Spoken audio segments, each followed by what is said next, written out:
Oh, the scene with the trainer dude with the cups. Hard Master. But Hard Master. Yeah, I thought that's what it was. That's such a terrible name. Yes. What does that mean? Anyway. I don't know. You know what it means. Yeah. You know what it means. Of course. That's his secret. He's always hard. Yeah.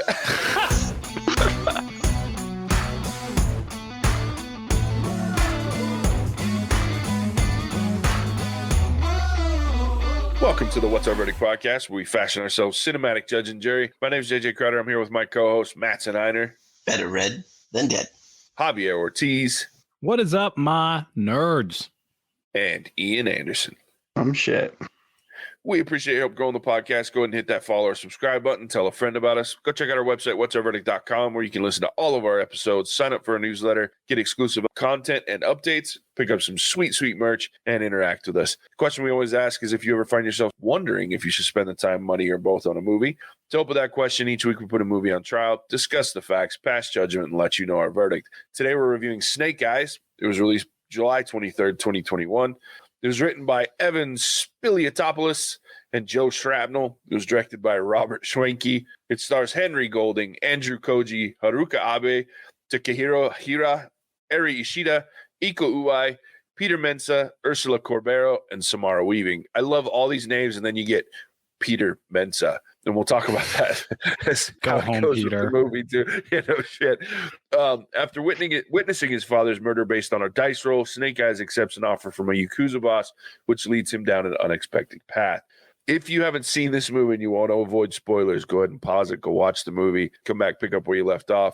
If you want to know if you should go see this movie without spoilers, go to YouTube, look up What's Our Verdict, check out our spoiler-free review where we'll tell you whether you should go see this movie or not and argue about random things as well. With that, let's jump in, guys. I have to bring up right out the gate, this movie started out really cool to me. Like, I enjoyed the opening scene with him as a kid and his dad.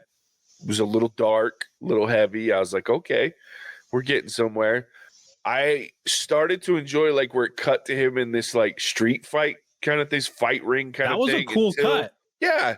And then I started to get a little fearful when they bounced his head off of a concrete block. Yeah. And he barely had any blood.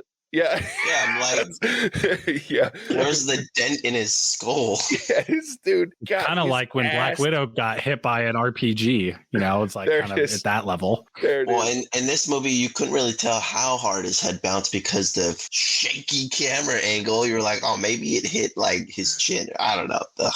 This dude got his ass beat.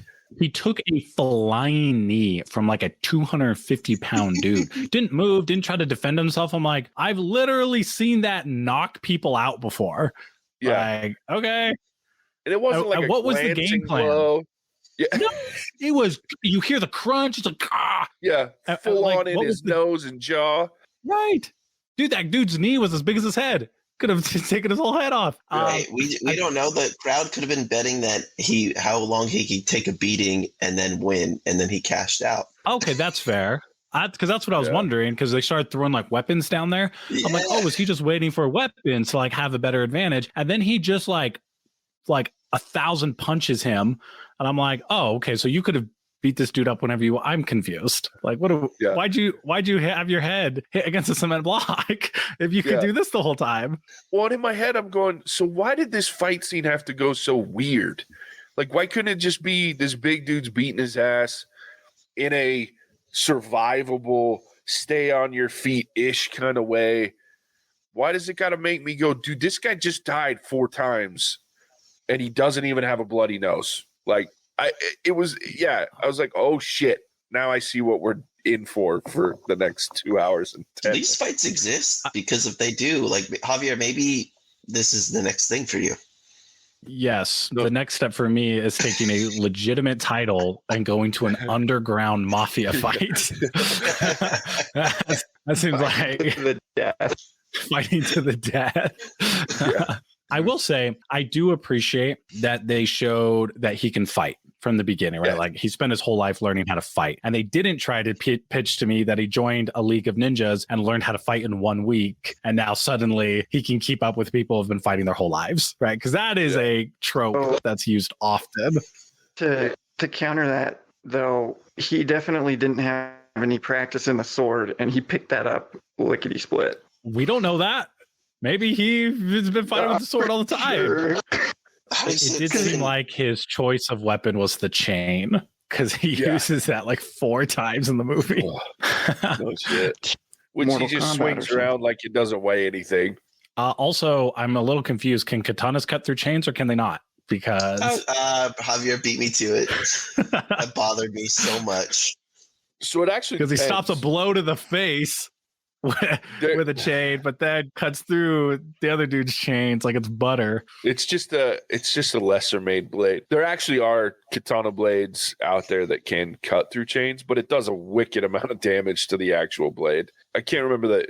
There's what's the movie with the Jesus Quentin Tarantino movie? Kill Bill. Kill Bill.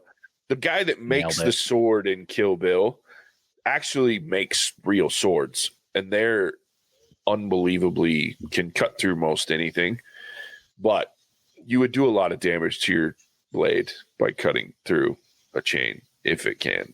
So one of the cool thing about like the Asian war movies is that they show when they're fighting, they show like chips in their katanas from when they're like parrying and striking. And I'm like, that's a cool little touch. So anyway, this was not one of those movies. It didn't pay attention to that detail. Did not do that. And apparently you can wield swords, but you can't shoot people. If I'm the bad guys and I have just a bunch of like automatic rifles with ACOG sights, and I know those guys will only use swords. No contest. I'm pull through their wall just like they did, and then I'm walking into their city and I'm just shooting everyone. I don't understand what the conflict was. We've seen it before. Indiana Jones. Someone waves around a sword, you just shoot him in the chest. Exactly. Fair. However, I thought of you, Javier, when we were watching this movie because twice they reloaded in a realistic time frame. I did see that actually. She checks her mag first. I was like, why would you check your mag if you're empty? But okay, sure. And then the one that I had a problem with though is in the beginning when he hides his son, he's like, don't move, whatever you do, right? And then he walks out into the hallway and then he racks around into his handgun. And I'm like, you didn't have one chambered this whole time? Like you're convinced someone's here to kill you and you wait till now? Like you wake up your son before you chamber a round? I always have a round chambered. I walk around with a round chambered. Come on, man. Oh, it's funny. I had a feeling you'd pick up on that one. So my reloading beef though was when the Baroness like reloads for Scarlet. That was just weird to me. Yeah, it was a little odd. Wait, did I miss that? What'd never she do? let somebody else. Yeah, never let somebody else reload your weapon. That's just a good rule to live by. Yeah, when never let the leader of Cobra reload your weapon for you. Yeah, at the end they sure made buddy really quick. Yeah, no shit. Oh, hey, we're in a bad situation. Let's be friends for 10 minutes and work together. Okay, so this actually brings up. I'm glad you said this, Ian. What'd you guys think of their one F word in this movie? Such a waste. I don't even remember it. It was Baroness, and they're like fighting the main bad guy. And at one point, she's taking cover, and she's like, "Oh, fuck this!" And then she leaves. And I was like, "That's actually kind of funny." Ian leaned over to me because I had just said they got to get something in. I don't even remember what I said. What was it? Do you remember, Ian? Joe.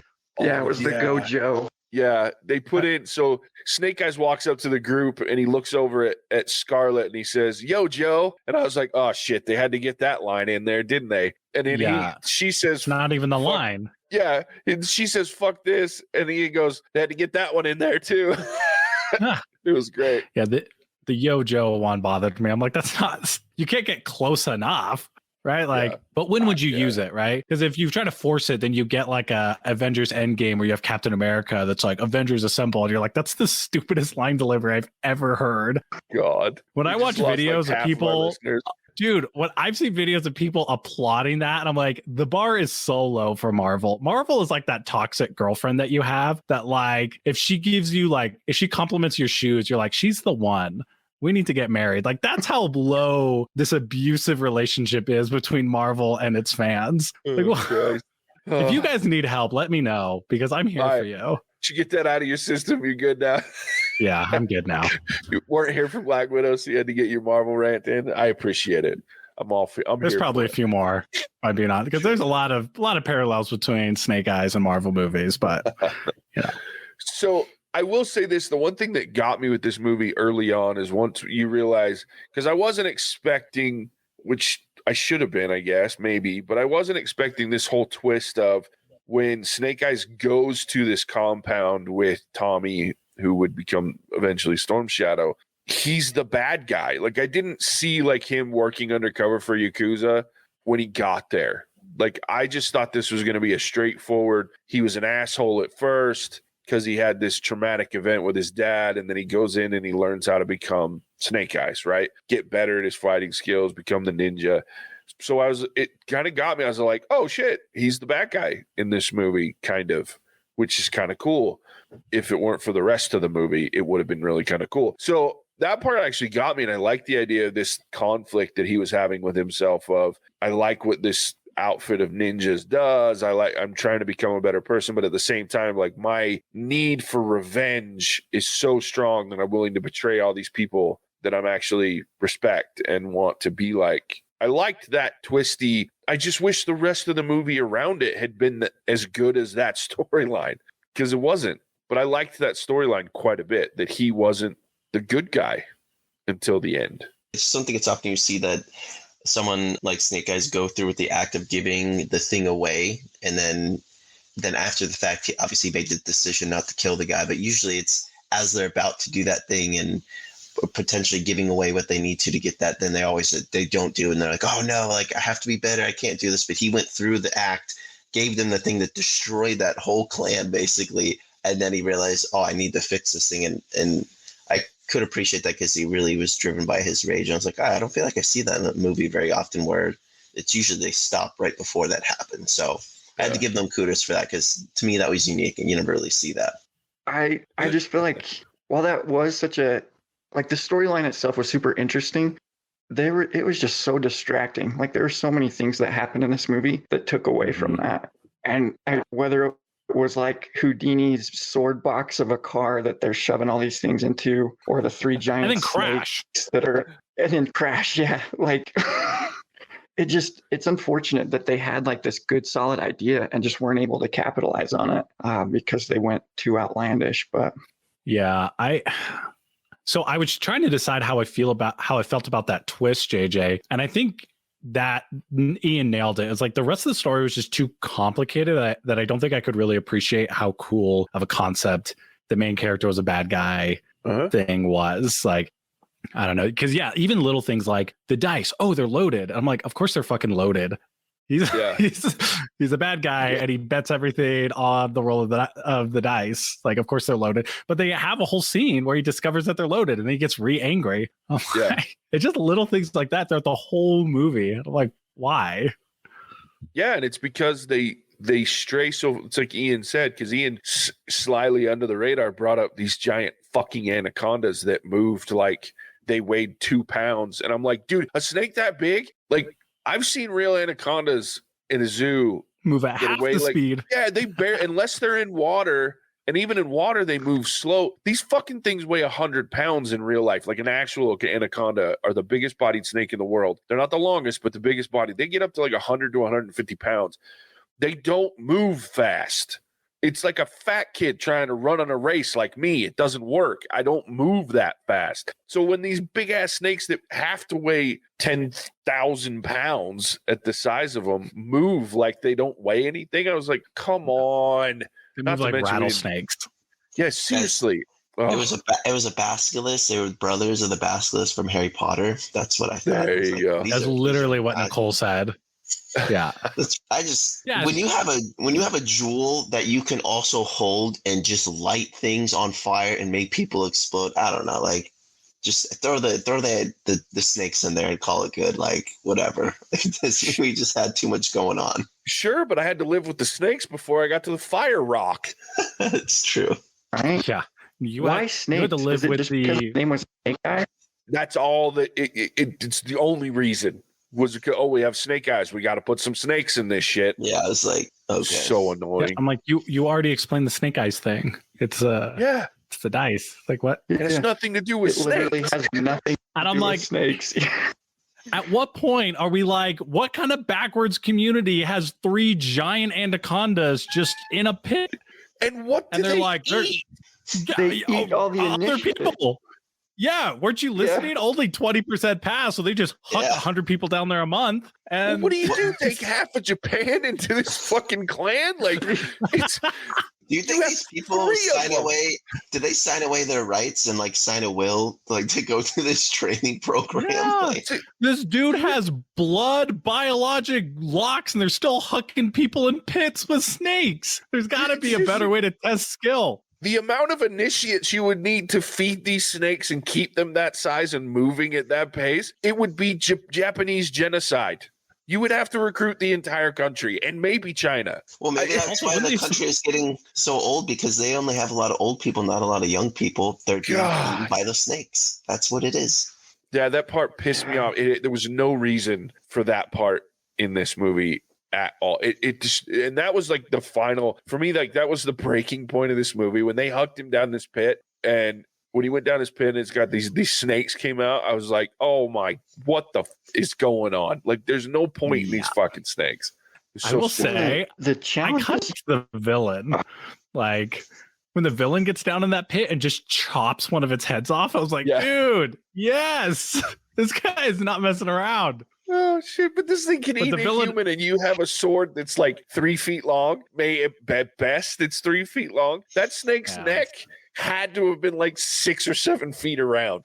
You're Yeah, I not didn't cutting think through about it with that. one slice. That villain was essentially other- Scar from The Lion King, But which is also a little weird. Anyway, sorry, Ian, go ahead. No, you're good. I was just gonna say the other part that got me frustrated is like the first 2 challenges I thought were super interesting and really Yeah. added to like his character and like the development and this whole idea of kind of what this clan is about. And then they just throw him into a snake pit for the last one. Yeah, that's not a Not very challenge. creative. That's are the snakes hungry today or not? well, then they Yeah. turn out to be fucking mystical snakes. They can fucking read your heart. Like, oh, I'm a nice person that has no rage and I'm honest. What the fuck is going on? Like, and then of course we have, and all they're doing is here's the snakes, here's this big shit that's unbelievably in magic and whatever. Hey, guess what? We also have a fire stone that can set fucking shit on fire with your mind if you hold it, but it doesn't hurt you at all. The fuck is going on in this movie? I was also a little confused as like the moral standards of some of these characters, right? Like That's the fair. whole clan was like, you only kill if you have to. And then they like definitely don't try to not kill people all the time. They like go over to the Yakuza's little base and they have that fight in the alley. And Yeah. Tommy's just skewering people left and right. I'm like, oh, okay, so we don't mind killing people. Yeah. Tommy and Akiko both, she's throwing out like those extendo fucking blades and just murking people. Yeah. Yeah, they killed like a lot of people, which I Like, was so okay many with, people. but don't claim you're going to try not to if you're actually going to. Just Yeah. own that shit. No, I'm with you, Ian, though. Like those first 2 challenges were like the first one had a unique ending. The second one was basically the dude was on shrooms. So that's always Yeah. interesting. I'm not sure if that's really a challenge either. And then the third one is just here's some giant snakes. And then, like I mentioned when I was doing the intro roll and I go through the cast in this, like, the fuck is Peter Mensa doing in this fucking movie? He's Blind Master, by the way. Like, why? Yeah. He's There's- blind. Everyone else isn't blind. We know you're a black dude. What are you doing here in Japan? Yeah, like, why is this random fucking black American dude that has weird eyes and can't see but can tell if you're lying or can not? see. Like, But like you Yeah, can't see. fucking weirdest shit. Why? Other It's than the echo fact that he location, Javier. Okay, that's how he knew that there was people around. Yeah. Okay. when he said I count 20, I was like, okay, like fuck. Maybe we should all be blind. Yeah. Oh, the scene with the trainer dude with the cups, Hard Master. but Hard Master. Yeah, I thought that's what it was. That's such a terrible name. Yes. What does that mean? Anyway, I don't know. You know what it means. Yeah, you know what it means. Of course. That's his secret. He's always hard. Yeah. Thanks for my intro. Anyway, sir. Dude can fight though. That's what I was gonna say. Where when the bad guys show up and he's just meditating, Nicole leads over. She's like, "Why did they do that? Why don't they just kill him right now? Like, why is everyone just letting each other finish meditating?" But anyway, toss that out. Toss that very good point to the side. That fight scene was, I think, probably one of my favorites. Yeah. I have to question this clan's ability to train its members, though, because literally everybody died but the main characters. Like, the whole place was just wiped out. They had a Lit on fire sunstone. by a fire jewel. Yeah. What would you do, Ian? Well, there's a part where like they walk in, they blast a couple people, and then they got all the Yakuzas with the katana and they start fighting on a bridge. And it's like, why would you even like chance losing people if you have this fire rock? Like, why is there a sword fight in the middle of this? Just wipe them all out. It's Japan, dude. That's why. That guy in Honor. the bad guy Honor. didn't really care that much. He was willing to zap his own dude with the fire stone just to prove it worked. I was like, he could have zapped like a pillar or anything. He killed one of his own dudes just to prove it worked. No one even flinched. They're like, well, it's just a Tuesday with the Yakuza. Lighting people on fire. Actually, it was a Saturday. Okay. Like, Hang out with Kenta. These things only happen on the weekend. Like, you never have this big of a battle on a Tuesday. Yeah, they've got their 9 to 5 on Monday, so we gotta get this weekend warrior shit over with by Sunday afternoon.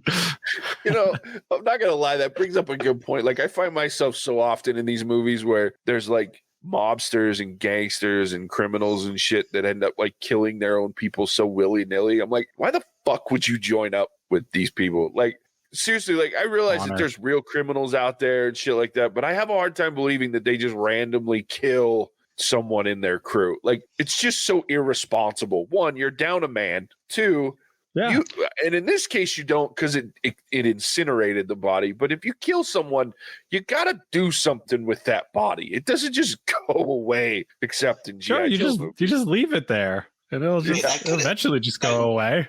Yeah, we maybe don't know about the performance review that happened between the two of them. He's like, look, you're at the bottom of the totem pole, and then he was like, I'm holding a fire jewel. I need to fire this guy. So he literally fired him. Literally. Oh god.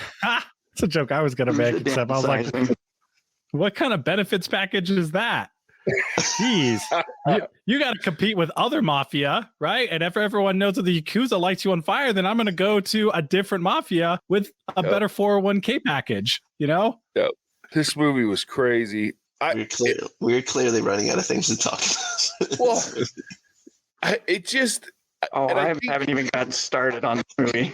Oh, Ian, what's next then? I want to hear it. I've never seen you that passionate about being pissed at a movie. I've been waiting to bring it up, but the motorcycles drove me nuts. There was as much like flips on a moving motorcycle. Like, what is that? Like, he was driving while sitting on it backwards, had his hand around behind him with the accelerator and striking. Oh, it was so stupid. Like, just jump on the What are you semi trying to tell me, Ian, that I can't jump off of something moving 50 miles an hour and then land on it going 50 miles an hour, specifically a vehicle that is based on balance? I'm a ninja. Dude, I'll say this, like, it had the F9 logic going on this movie, because that's the only way it made sense. Well, and I love that's hard to argue. There's a part where, you know, when the bad guys are coming in their cars, and then I can't remember if it's Storm Shadow or Snake Eyes, but one of them shoots the car and it does the flip, right? And I started trying to reflect, and I think that's the only time any character in this movie shot something and hit it. That's fair. Scarlet from G.I. Joe, she mowed down a whole bridge full of bad guys. That's true. I forgot about Scarlet. Yeah, but In that her was defense, she did Scarlett just like should be spray stopped. and pray. Just well, yeah. and that was after she like jumped on a roof that was like, and she was like 6 feet away from like 4 guys with guns, and all of them just unloaded and missed her completely. Oh, and Or when the Baroness. point blank at Yeah. I was like, And can I tell you what annoys me? I don't know that it actually happened in this movie, but I was watching a movie the other night. I don't even remember what it was, but somebody was running away and they shoot a gun and they're running up like a ladder or something, and there's some metal around them. And it irritates the shit out of me when you have someone that's trained in firearms or should be shooting a weapon. They miss, but hit a fucking like stairway rail that's like an inch around. And they're running up this thing, but they can't hit the fucking human being that's right next to the metal rail. Come on. Just fucking have them miss everything. Stop having the bullets land next to them in an unreasonable way. I hate that shit. Anyway, that was my side rant for this episode. Okay, I've got one more really quick one, and I think this was my biggest beef.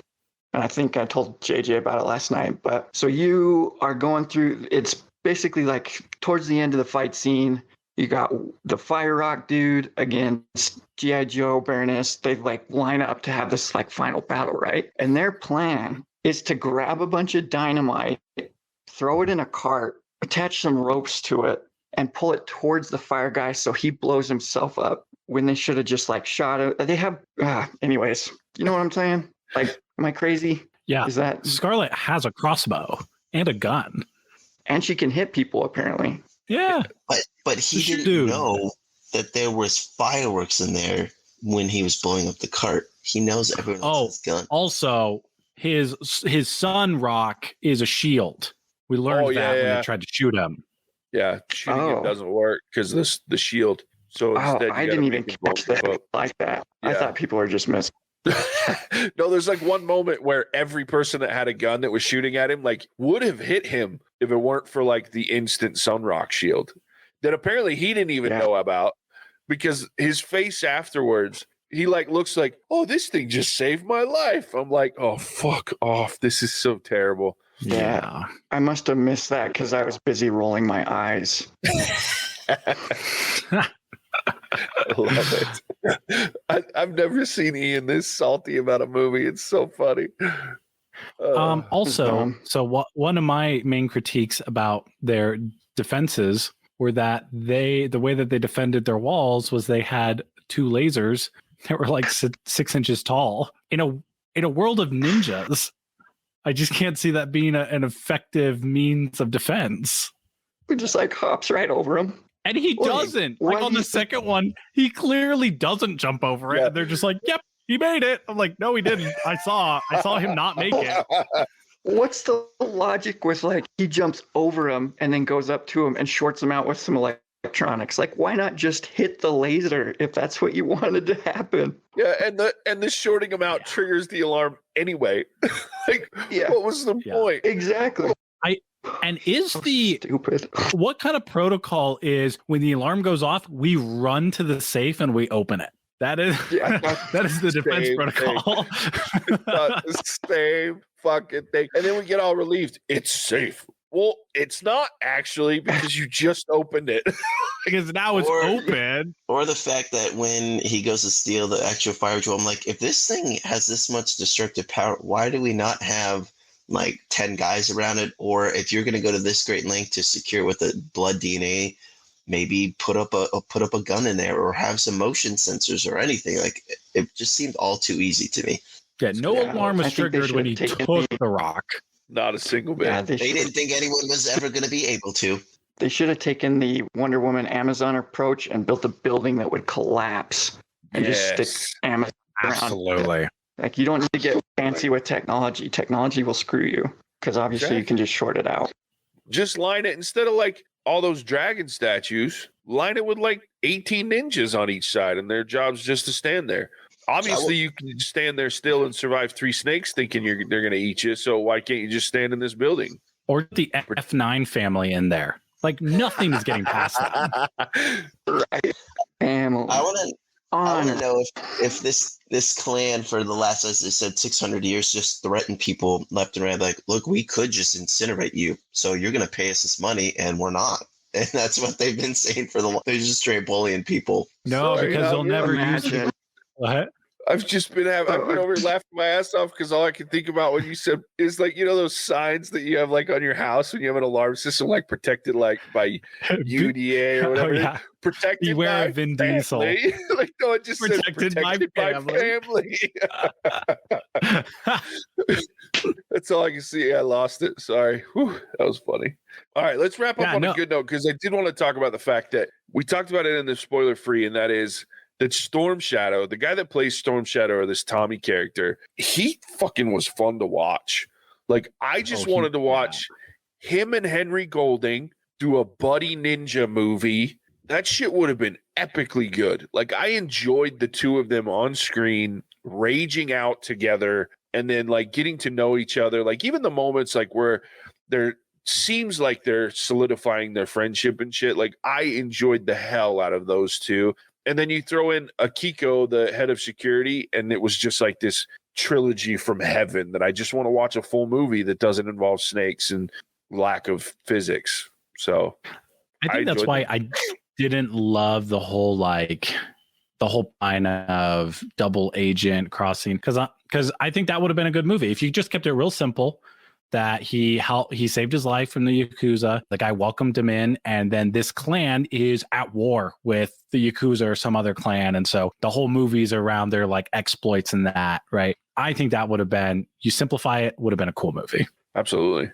And at some point at the end, there's a betrayal or something happens or it didn't go as well, and that's where there's this epic, because they're one of the best parts of the G.I. Joe cartoon is the Storm Shadow Snake Eyes. They're always fighting each other because they have that vendetta against each other. And I'm with you, Javier. I think they could have simplified this story and had those two actors carry this movie through, do some cool action that's believable, like John Wick nitty gritty fight scene shit that makes sense in the shadows for ninjas, instead of like everybody in Japan knows where that fucking compound is. Like, so anyway. Worst ninjas. And then I did get irritated at the end, like when Storm Shadow says, "You promised me your life, and the next time I see you, I will take it." Why wait? Yeah.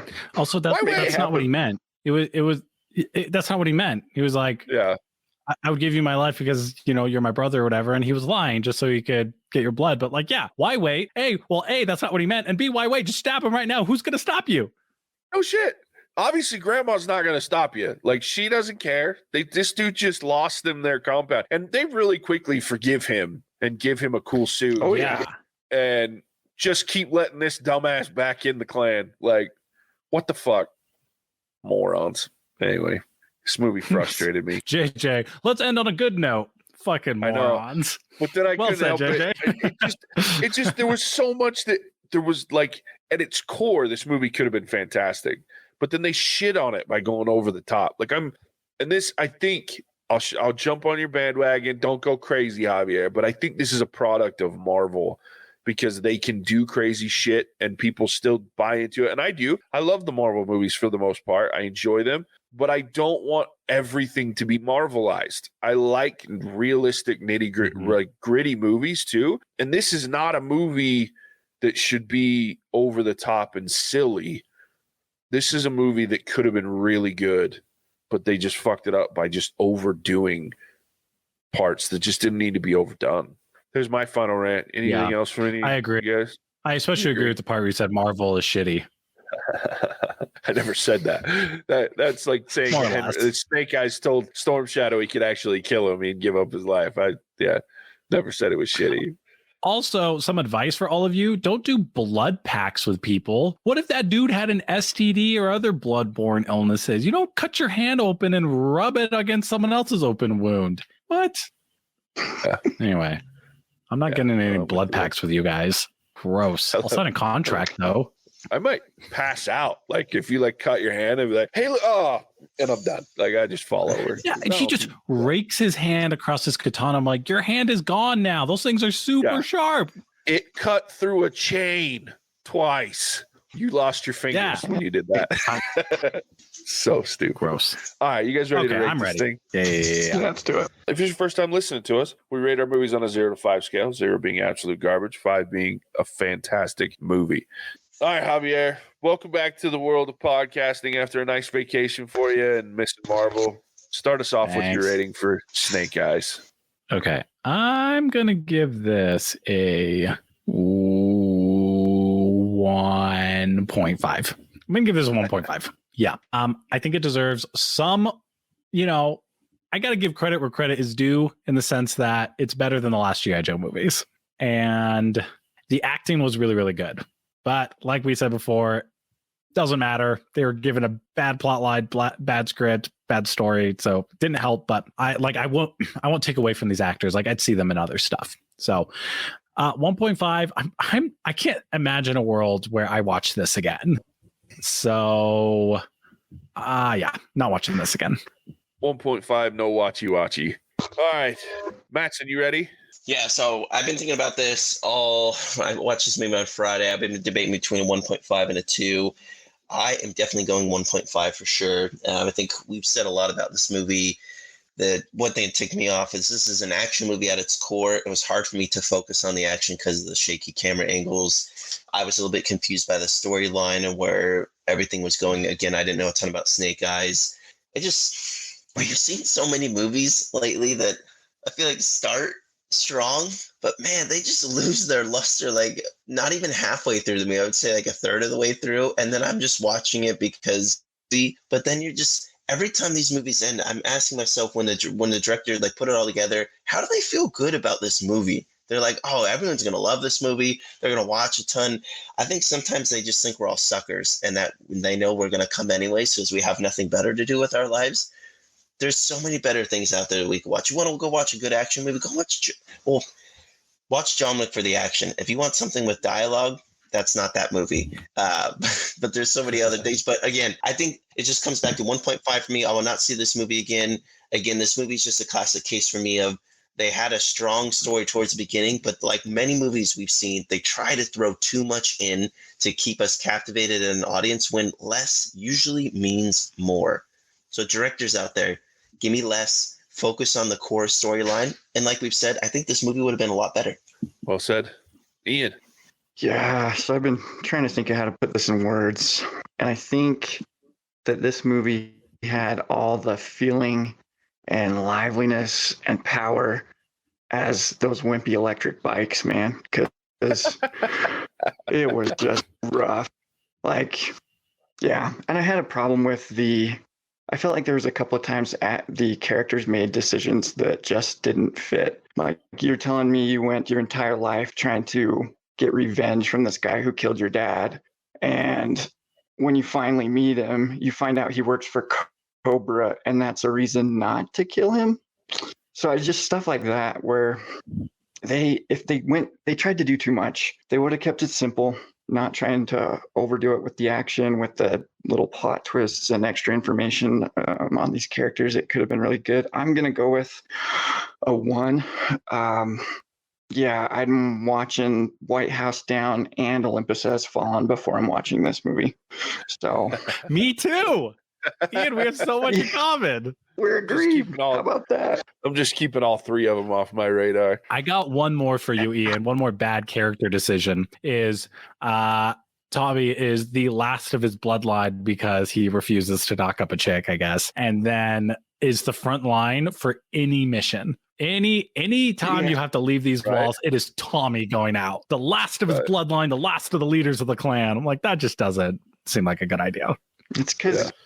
It's because all the other guys are snake fodder. So that's what they're there for. Exactly. I mean, it's a fair point. It's good birth control. I'm not going to have a kid because I might have to feed it to a snake when he's an adult. That's it.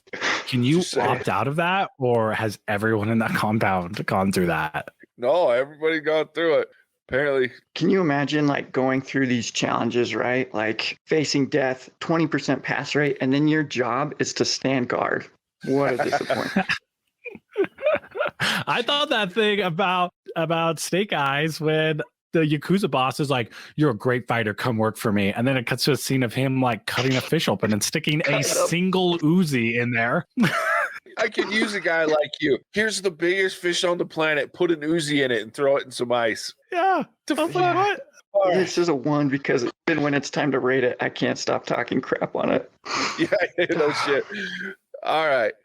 God, I hate movies that give me a taste of something that I would really enjoy and that I want, and then wraps it up in this really shitty, overdone package. And it's just becoming more and more common. However, it's still better than Space Jam, and it's still better than F9. So I can't completely and utterly shit on it. There were moments, probably a third of the time in this movie, that I was actually entertained. It wasn't the moments that most people would say with all the action and the fighting. It was the moments of reflection and the cool acting between Henry Golding, who I just love. Like, he's one of my favorite characters, even though he's an asshole in The Gentleman. Like, I love his part in that movie. He's a great actor. If you've never seen the movie Crazy Rich Asians, he's really good in that too. I like him a lot, and I was really excited to see him as one of my favorite characters from G.I. Joe. The movie doesn't pay off, though. It's too overdone. It's too unrealistic. Snakes, weird motorcycle jumps, all sorts of shitty fight scenes that are just overdone, and a pincushion truck with samurais that only got one blow in. Seriously, like 35 swords in that fucking truck, and only one of them made contact. Yeah, it's just, there's so many unrealistic things that are just out of control, and a fire rock to go with it.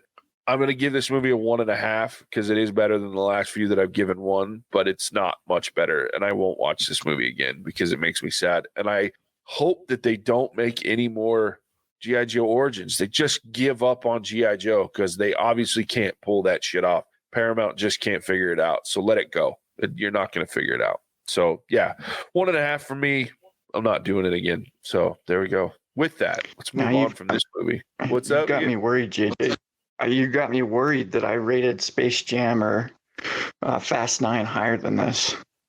Ooh, yeah, that does scare me. I didn't realize that you did that because Fast 9 was a dumpster fire. Have some standards. I don't even remember.